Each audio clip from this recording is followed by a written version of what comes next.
The retirement collapse no one wants to talk about? Well, we're about to. Buckle up, buttercups. It's not pretty, but neither are our 401k statements. Well, this is Jim, and he says his 401k just turned into a 201k. And this is Tab. She said our financial advisor just sent us a sympathy card. And together, we're unretired AF.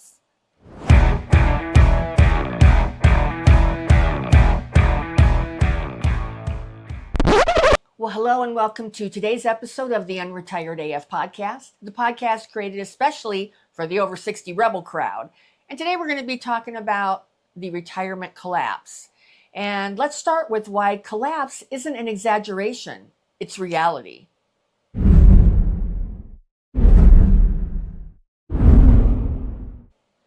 Well, society today is seeing that our safety nets are cracking.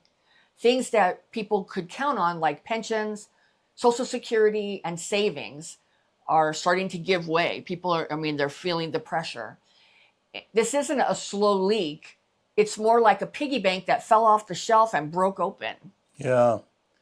Collapse doesn't mean everyone is broke. It means the system itself can't hold its own. And if you're contained, if you are counting on the old model, you're playing musical chairs with fewer chairs. And I think you bring up a good point.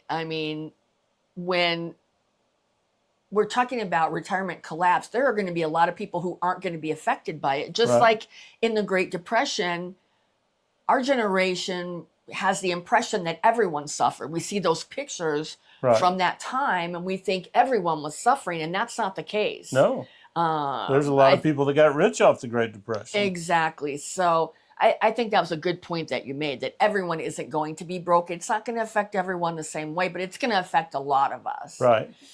All right. So let's talk about the costs that are crushing retirement dreams.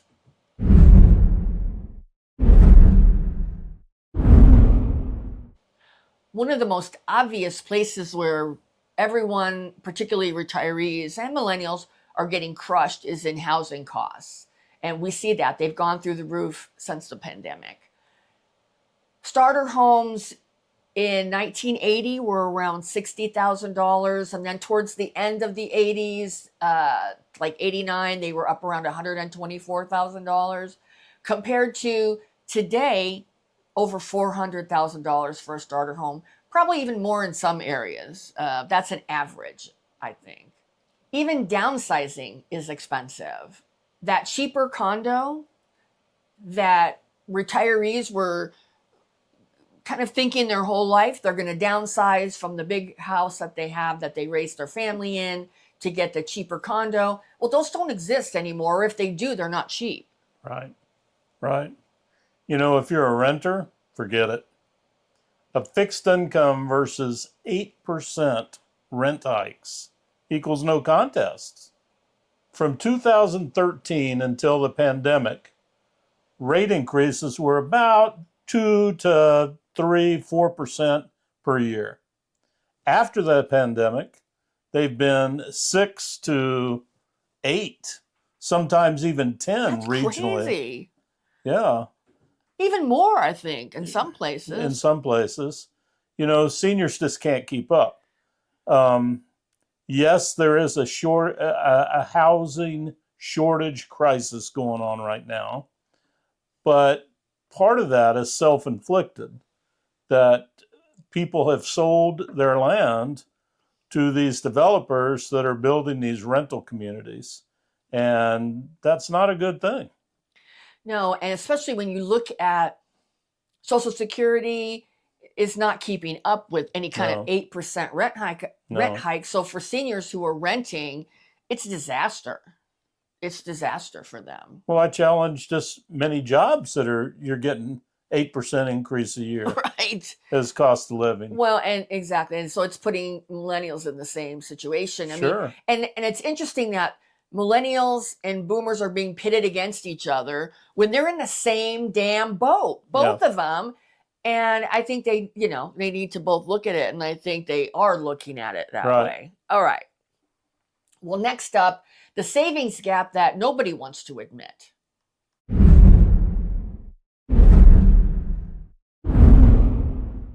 Well, the average 65-year-old has $200,000 or less in retirement savings.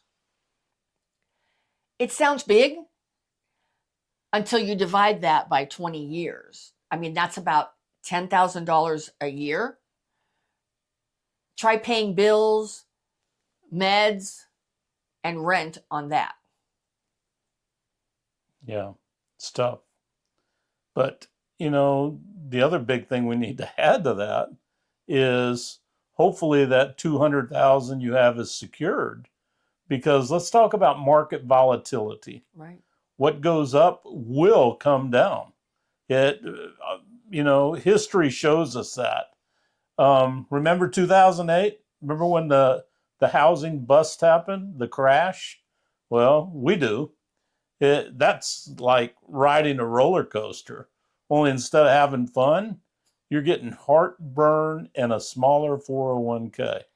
So you got to be really, really careful. The traditional things that, we as the senior workforce invested in may not be a good investment anymore. Or let's say, may not be as safe as it was anymore. Right. So stable, yeah. It's not going to be as stable. There's just some wild things going on, right, in the marketplace that, a lot of times you probably need to get some help with it. Yeah. And not think that you can solve this on your own. Right. Well, and that's just crazy. I mean, I know back in 2008, I remember seeing seniors on on TV talking, and some of them had lost over half of their retirement. Oh yeah. And they didn't know what they were going to do. So we don't want to be in that same situation. So I think maybe diversifying is something, to look at and talk to, like Jim said, talk to a professional and get some help on that. Well, and then, continuing on in this pleasant journey of problems that it can cause a retirement collapse is one expense that can wipe you out in one shot, and that's healthcare.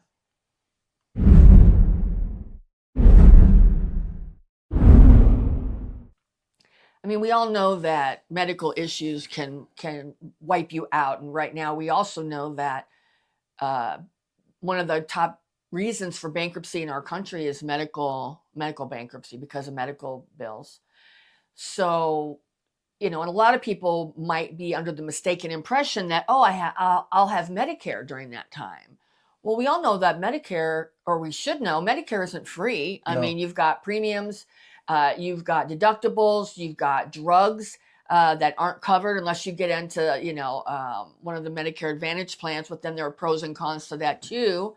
If you have interest in us doing a show on that, let us know in the comments.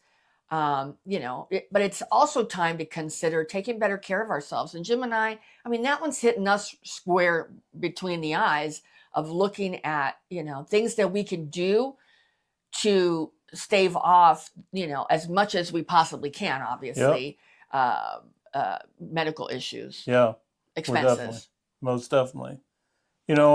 I'm sure you have, people, or you've heard, but the average nursing home care now, it's running about $108,000 a year. Wow. I know. It's just That's insane. Healthcare is our wild card. You can't plan when you need it. Right. You can't even know how much to plan for because nobody has any idea of what it will cost. Right. And I'm not saying that we ought to be able to plan everything in our life, but the healthcare costs are out of control. They're just, if you've had to go to a hospital visit lately, you can go in for 1 or 2 days and come out with $100,000 bill. It's insane. Right. It's just insane. It's a lot like Russian roulette, except with our bank account. Yeah. And I don't know how it works. Like, we have a friend that he told me he needs to get his pacemaker battery charge or pacemaker battery changed. Oh, I have no idea what something like that costs, because I know it's not as easy for them to go in as it was to place it. right. So there's just the older we get, the more money we spend on these old frail bodies, man. Well, and that's another reason to just take better care of ourselves, Yeah, right? absolutely. Absolutely.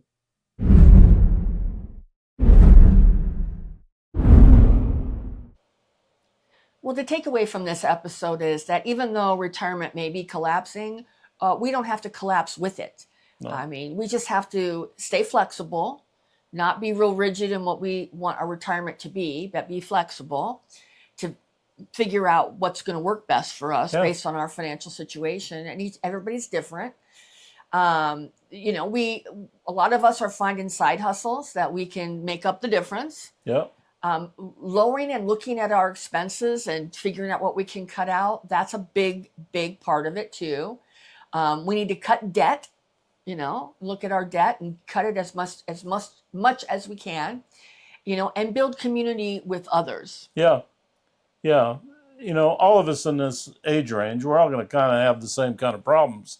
And there's not a reason why we can't help each other out during this. Right. So, you know, we were taught, and I mean, I can remember when I first graduated from college and saying, you know, the golden years, this and there's a system in place to make you very comfortable when you retire. Well, that system was never built on 30 plus years of retirement. Right. It just wasn't.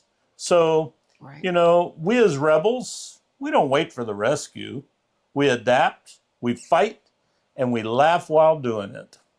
That's so right. We have a comment section. If you have any comments about this subject, feel free to put them in there. Thank you to everyone who's commented in the past. We really appreciate you guys taking the time to do that. Thank you to all our subscribers. We really appreciate it and hope you're enjoying the content we're putting out. If you have any ideas for any new content or something you'd like us to look at, please drop it in our comments. We'd love to read it, and if we like it, we'll do it. So again, thank you very much for your support. And if our content resonates with you and you want to see more of it in your feed, please consider hitting that subscribe button. We put out new content every Monday through Friday. And just a reminder, tomorrow we are doing a live stream. I think it's going to be on weird health hacks after 60. We're going to be talking about some of the weird shit we've done trying in the pursuit of health. We'd love to hear what you guys have to say and weird things you've tried also. So that's going to be 5 o'clock Pacific time, which is 8 o'clock Eastern time. Yeah, so we'd love to see you. Well, we're not slowing down. And neither should you. And together, we're Unretired AF.